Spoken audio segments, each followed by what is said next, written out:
नमः चंडिकाय नमः। अथ दुर्गा सप्तशती। तीसरा अध्याय। सेनापतियों सहित महिषासुर का वध।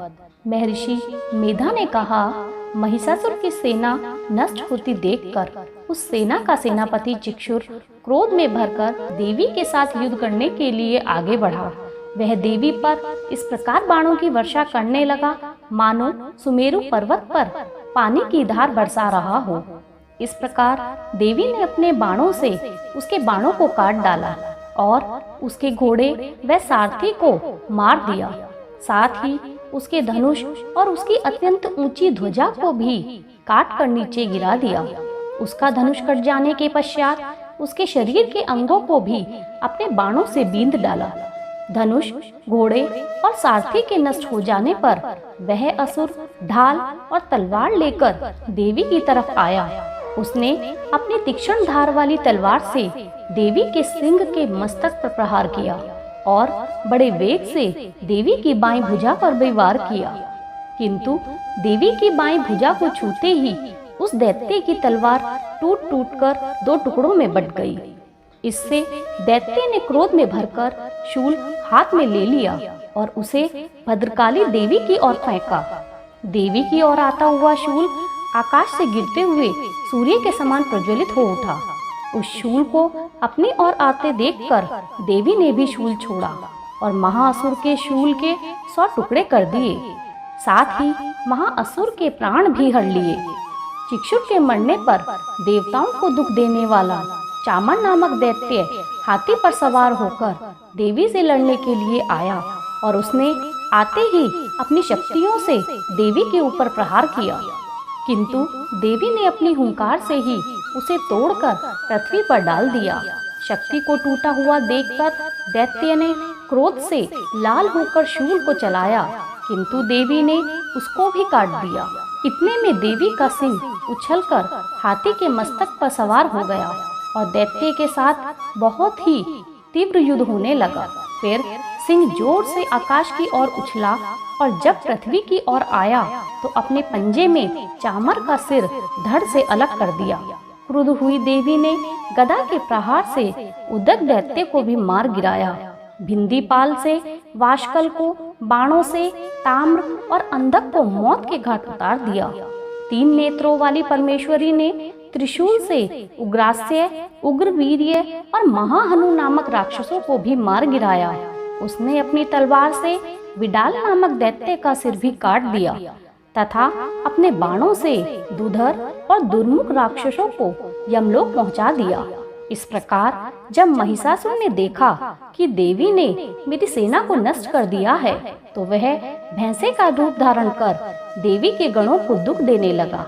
उन गणों में कितनों को उसने मुख के प्रहार से, कितनों को खुरों से, कितनों को पूंछ से, कितनों को सींगों से, बहुत को दौड़ाने के वेग से, अनेकों को सिंहनाद से, कितनों को चक्कर देकर और कितनों को श्वास वायु के झोंकों से पृथ्वी पर गिरा दिया।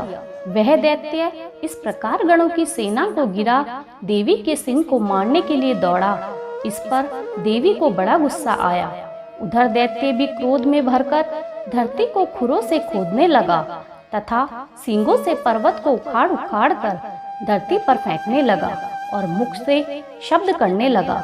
महिषासुर के वेग से पृथ्वी क्षुब्ध होकर फटने लगी। उसकी पूंछ से टकराकर समुद्र चारों ओर फैलने लगा।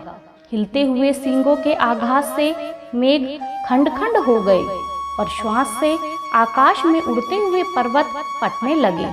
इस तरह क्रोध में भरे हुए राक्षस को देख चंडिका को भी क्रोध आ गया और वह उसे मारने के लिए क्रोध में भर गई। देवी ने पाश फेंककर दैत्य को बांध लिया और उसने बंध जाने पर दैत्य का रूप त्याग दिया और सिंह का रूप बना लिया। और ज्यों ही देवी ने उसका सिर काटने के लिए तैयार हुई कि उसने पुरुष का रूप बना लिया। देवी ने तुरंत अपने बाणों के साथ उस पुरुष को उसकी तलवार ढाल सहित बींध डाला। इसके पश्चात वह हाथी के रूप में दिखाई देने लगा और अपनी लंबी सूंड से देवी के सिंह को खींचने लगा और गरजने लगा।